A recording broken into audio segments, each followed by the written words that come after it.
Pozdravljeni v novi oddaji vprašanje in odgovori o AIQ metodi, kjer vam razlagam osnove mojega pogleda oziroma pogleda AIQ-ja na kronične težave, ki jih imate oziroma zaradi katerih mi pišete in v vprašanjih navajate, kakšne so in kako bi si lahko z AIQ metodo pomagali.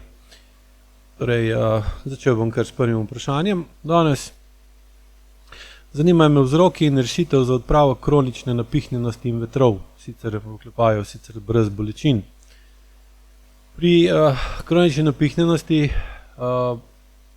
govorimo, oziroma osnova za napihnjenost je, da je v trebušni votlini višji pritisk kot okoli trebušne votline, se pravi v okolici osebe. Zdaj, če je zunanji pritisk večji, potem seveda napihnjenosti ne more biti. Predstavljajte si, da bi dali napihnjen balon v hiperbarično komoro ter spreminjali tlak v komori, bi lahko videli, da bolj ko bi dvigovali tlak v komori,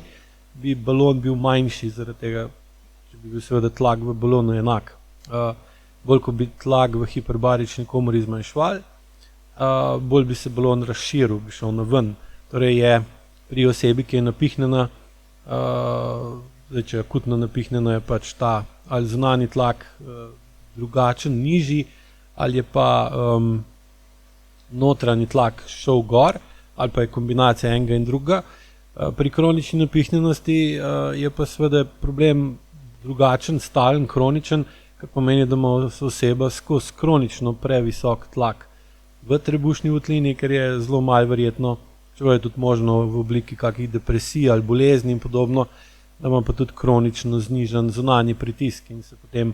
ob enakem notranjem pritisku napihne oseba. Seveda tukaj je zdaj več različnih kombinacij, boste mogli razmisliti, kjer ste vi, ampak osnovni vzrok za napihnjenost je, kronično napihnjenost je, da ima oseba previsok pritisk v trebušni votlini, kar pa kaže na to, da je v okolju, v katerem je, da so težave, ki jih ne urejuje in jo kronično motijo, ovirajo, ogrožajo in omejujejo. Lahko tudi, da je premalo pritiska, dostikrat sem imel pri strankah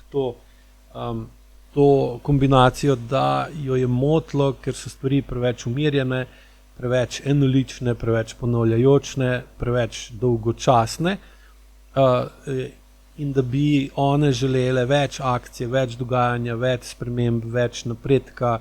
dela ali pa lahko rečemo tudi stresa. In seveda potem osebo moti, da je, bom rekel, pod premajhnim stresom in če nas nekaj moti, ovira, ogroža ali omejuje, se napetosti v telesu dvignejo, mišice so bolj napete, proizvajajo več življenjske energije, zaradi tega se dvigne potencialna energija. Glavni rezervoar za potencialno energijo je trebušna votlina, ki je najbolj votla in tudi generalno je v središču telesa, iz katerega potem ta potencialna energija gre skozi trebušno prepono, prsen koš proti rokam, proti glavi, čez medenico pa stegna pa proti nogam in se ta potencialna energija potem spreminja v kinetično, s katero telo funkcionira, giba, živi, diha in vpliva na okolje. In se pravi, obstoj napihnjenosti za sabo potegne, da je ima oseba kronično povišano napetost v trebušni votlini, ki pa jo ne umiri oziroma ne spremeni v kinetično energijo na tak način, da bi se pomirila, ker seveda iz potencialne lahko delate kinetično energijo z vsakim gibanjem, z vsakim dejanjem, ni pa nujno, da bo to dejanje tudi imelo primeren učinek ali pa da bo imelo tak vpliv na vaše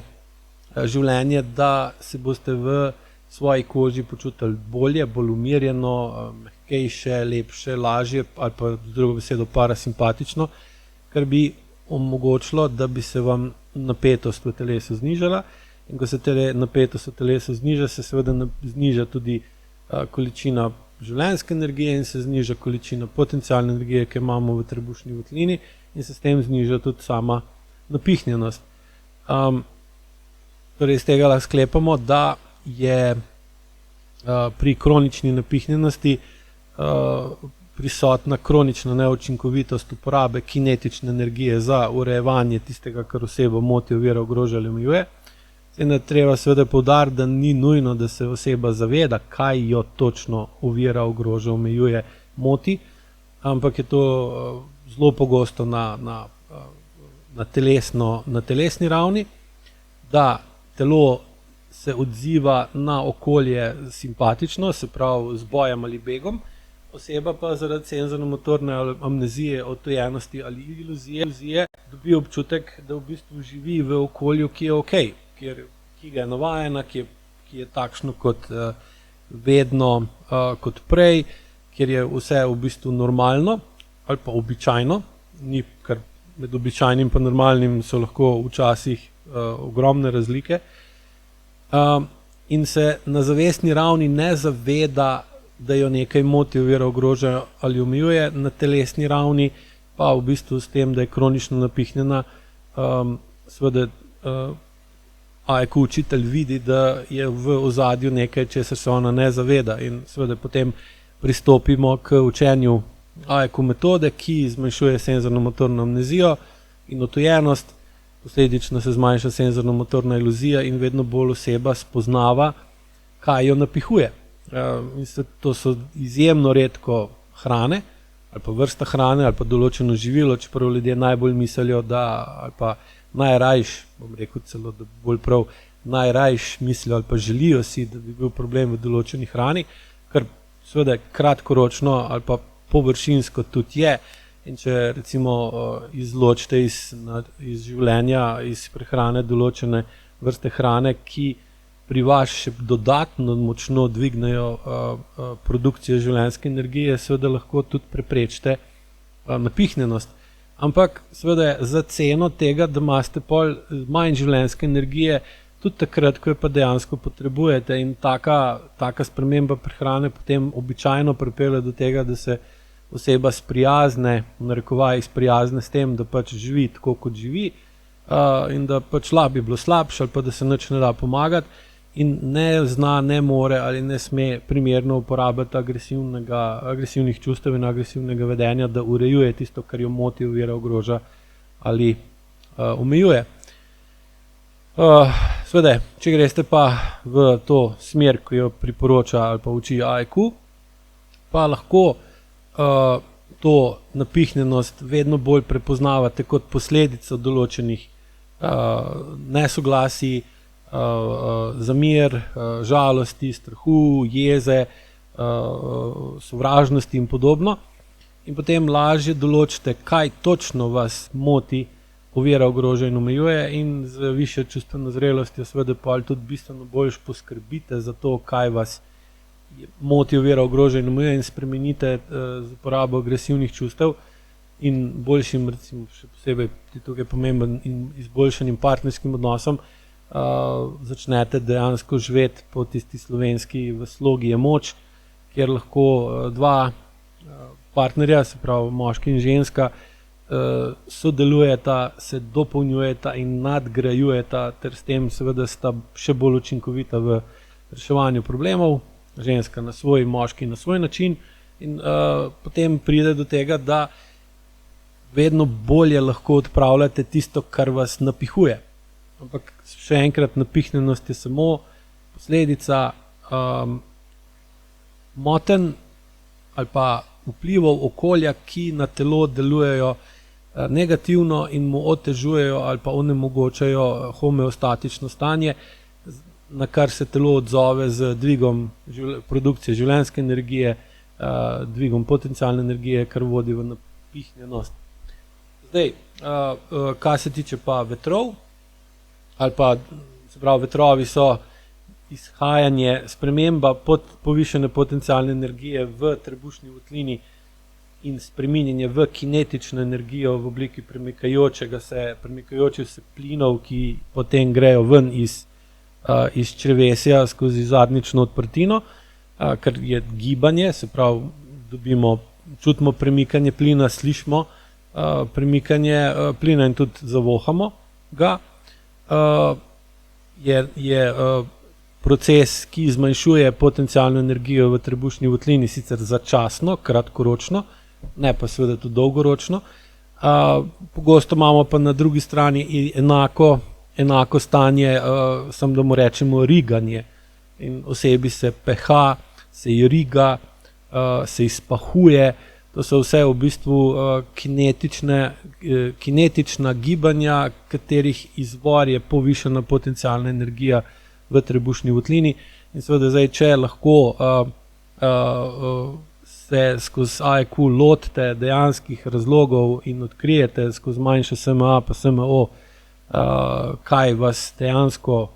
napihuje ali pa vam povzroča vetrove ali pa riganje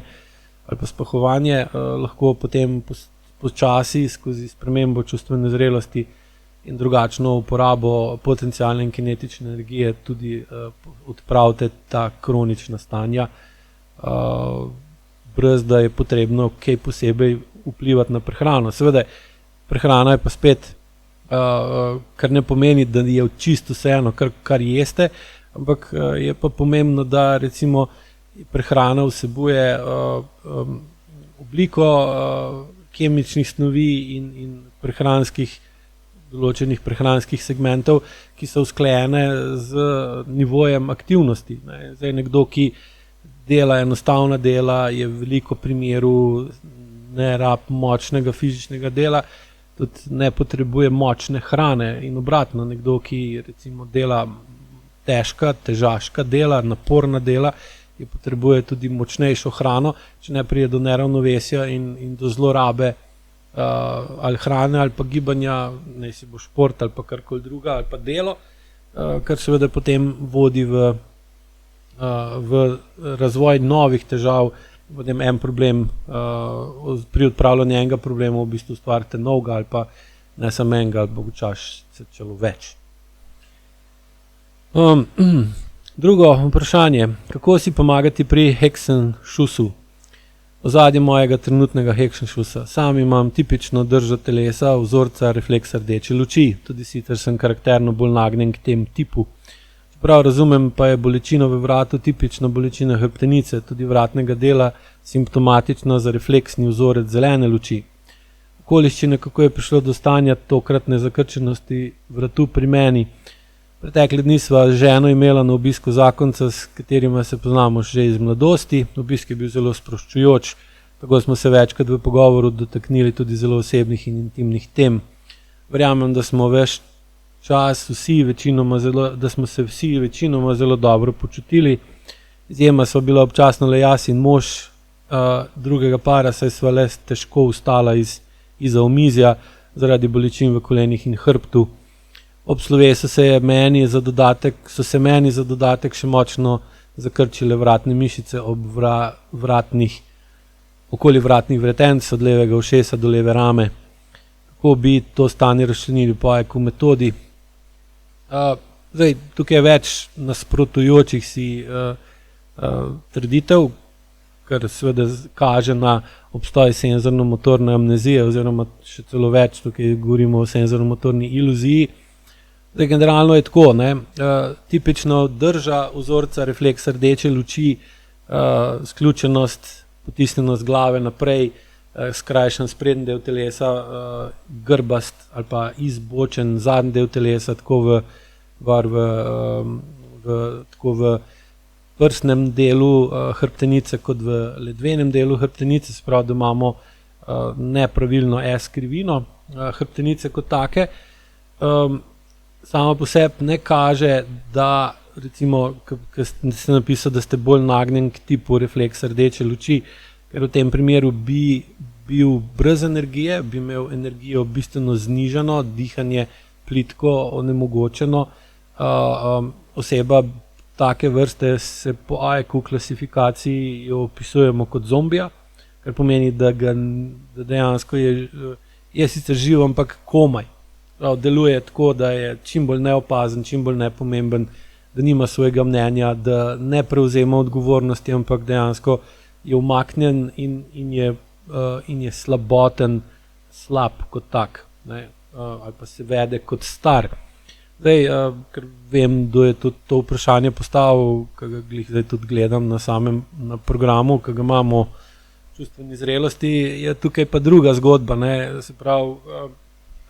ima v sebi ogromno jeze, besa in gneva, ki je pa sicer globoko potlačen zaradi tega, ker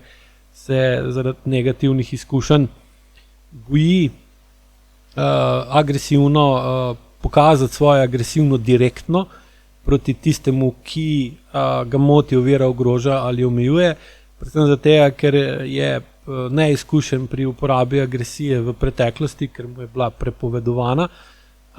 In seveda potem tako oseba ne zaupa v svojo presojo, dejansko v globini noter, ne zaupa v svojo presojo,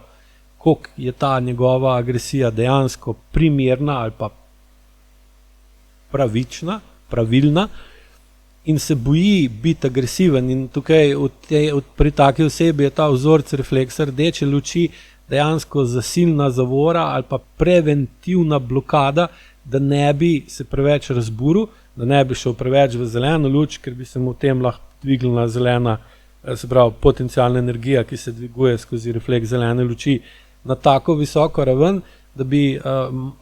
vzburjenost iracionalnega dela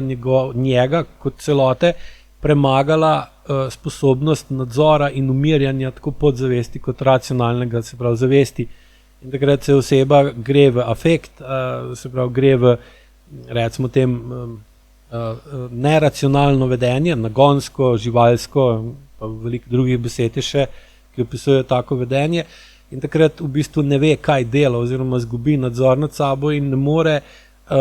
more določiti, ali bo učinkovito uporabila agresivno energijo ali ne, ker običajno jo ne, in potem seveda, ko pa enkrat energijo iz potencialne spremenimo v kinetično in jo spremenimo v dejanje, potem se moramo pa soočati s posledicami tega dejanja, ki so pa lahko zelo hude ali zelo težke, in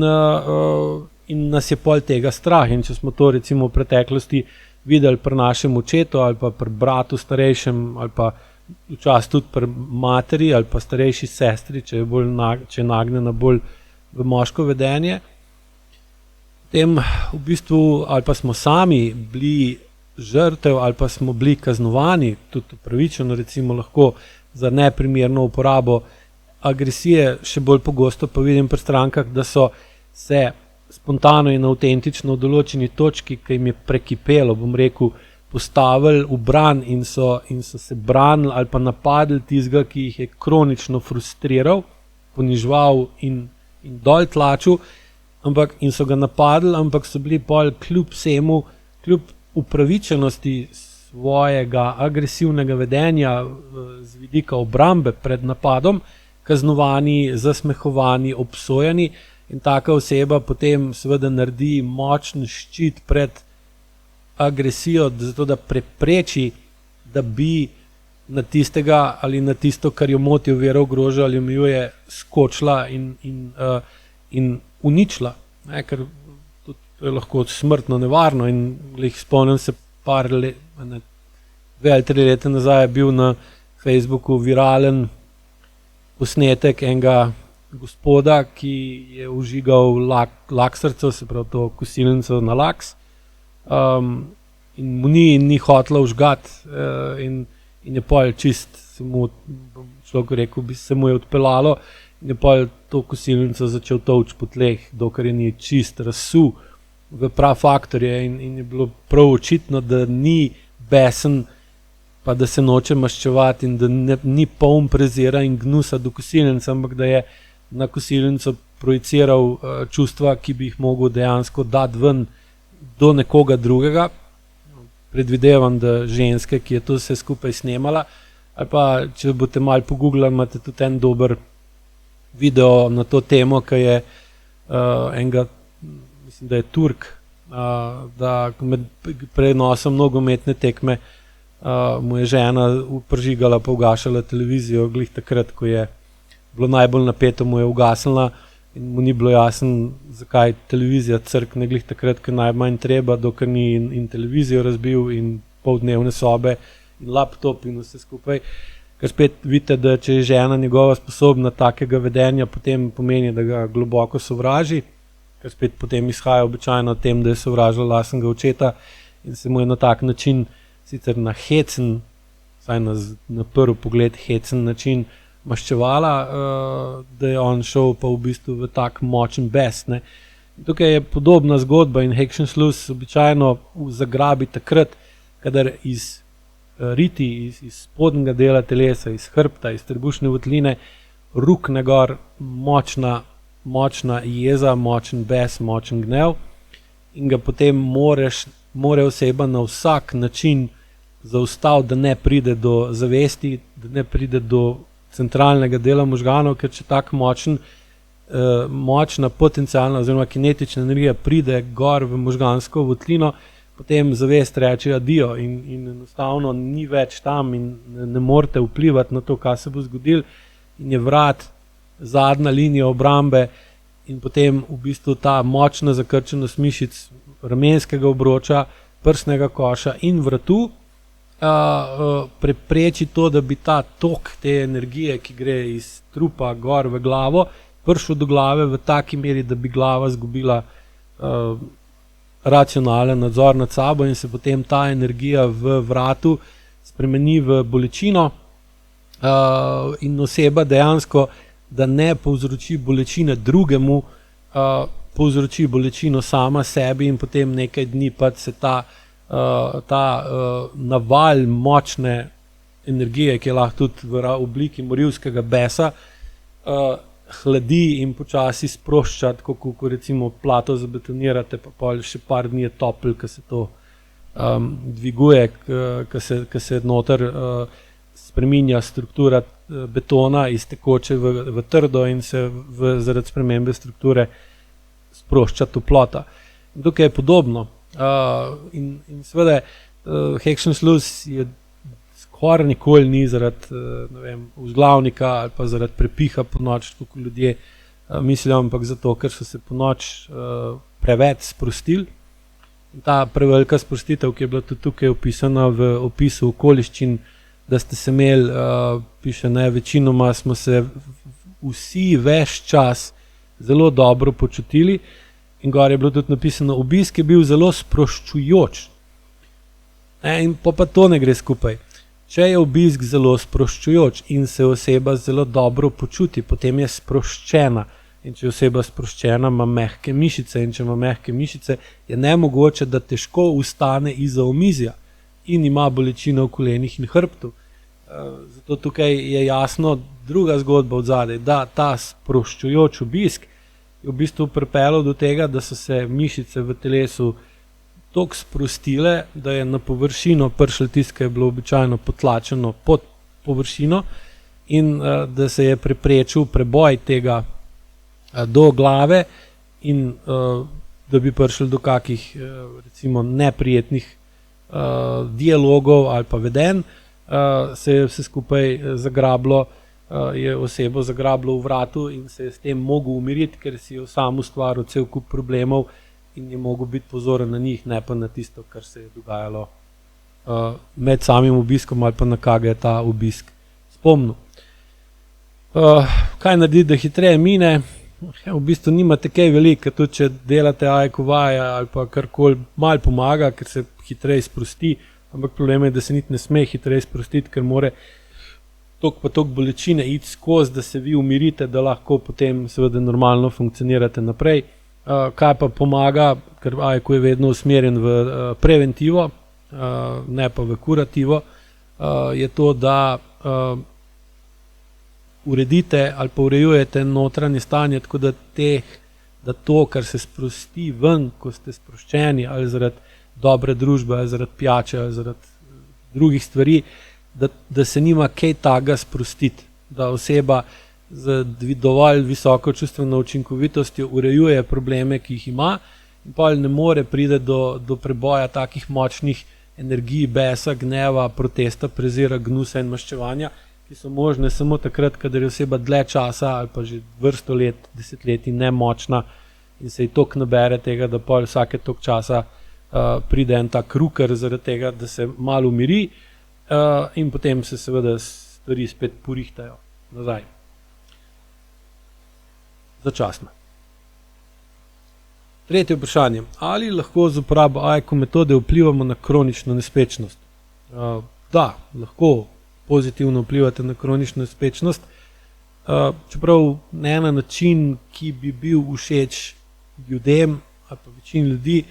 ampak na način, ki, tudi ko povem, kako se da to urediti strankam na programih ali pa individualno, je vedno isti odziv. Ni kak boljši, bolj enostaven ali pa manj neprijeten način.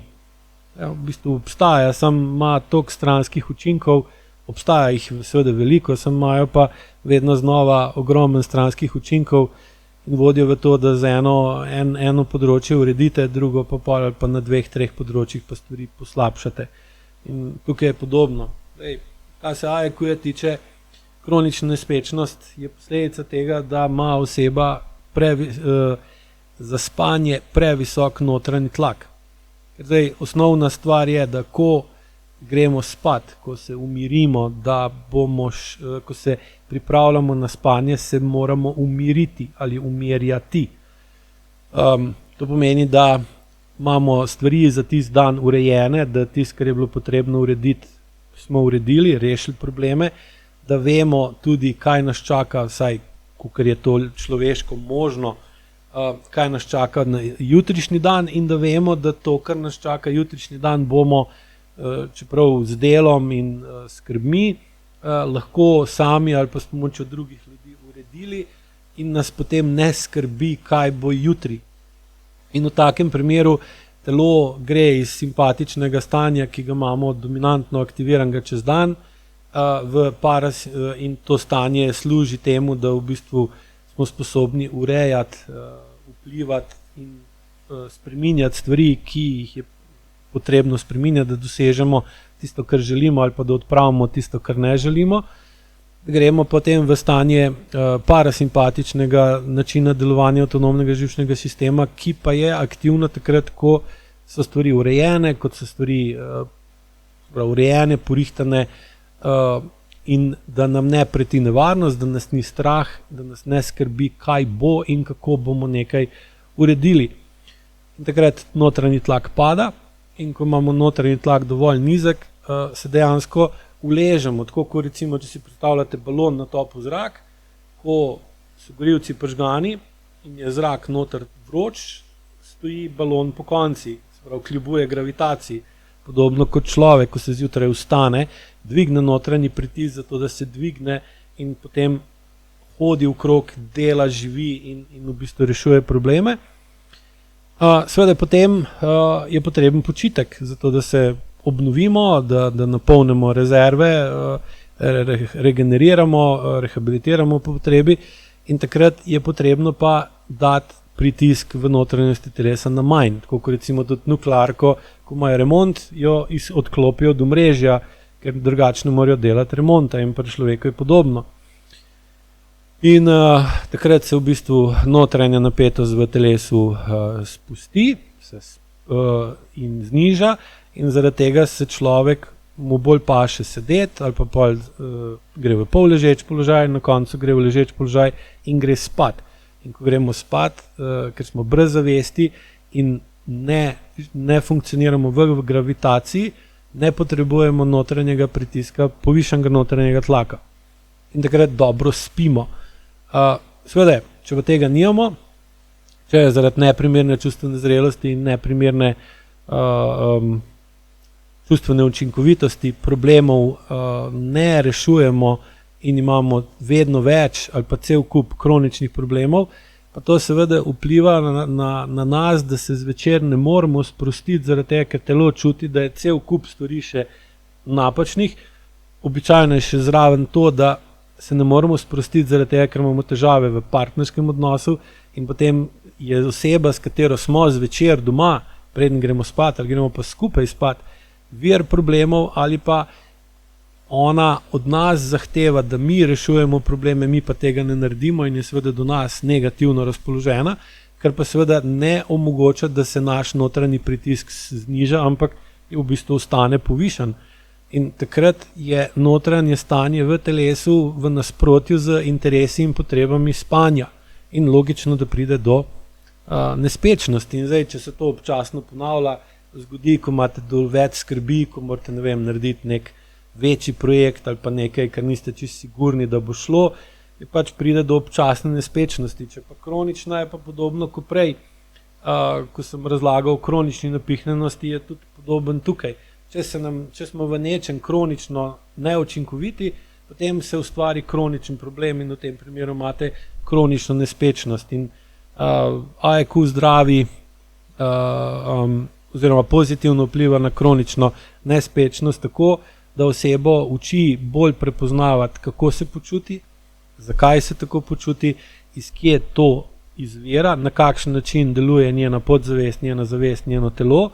Skozi vaje vedno bolj čuti telo in vedno bolj telo vpliva na zavest, tako da se vedno bolj zaveda, zakaj je tako, kot je, in potem vedno bolj lahko opazi, kakšni so dejanski vzroki za nespečnost, in z višjo čustveno zrelostjo in višjo kvaliteto uporabe agresivnega vedenja in seveda tudi pasivnega, ko je to potrebno, postane bolj učinkovita v reševanju problemov, lažje ustvari delujočo partnersko zvezo, ki še izboljša učinkovitost reševanja problemov, in potem je bolj učinkovito reševanje problemov in ima manj problemov in gre lažje spat in v bistvu vedno bolje spi. V bistvu je rešitev, saj slišati je relativno enostavna, seveda je pa dosti težka, predvsem zaradi tega, ker taka oseba že dobi v svojo podzavest vzorce,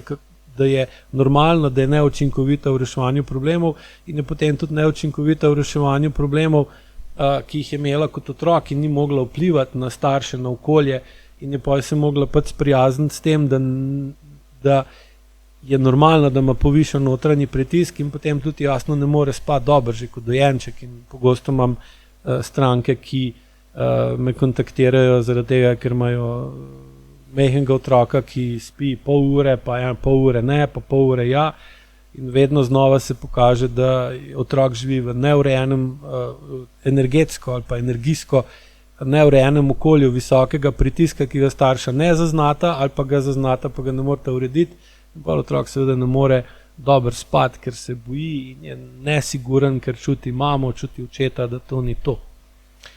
Evo, toliko za danes. Vprašanja, ki jih imate, pošljite na mail delavnica@aeq.si. Subscribite se na AEQ kanal, vedno več je vsebin, ki upam, da so vam všeč in koristne. Mogoče ni prava beseda, da rečem, da so vam všeč, ampak da so vam koristne, ker verjamem, da vam večinoma všeč ne morejo biti. Ampak tako je. Bolj ko znamo razumeti, kako nekaj deluje, tudi če nam to ni všeč in nas resnica moti, lažje uredimo tisto, kar je možno urediti, in pa smo vedno bolje. Če vam pa je to bilo v korist, pa stisnite like, ker YouTube ima to rad. Hvala lepa, pa lep pozdrav, se slišimo in vidimo spet čez 14 dni v novi oddaji Vprašanje in odgovori o AEQ metodi.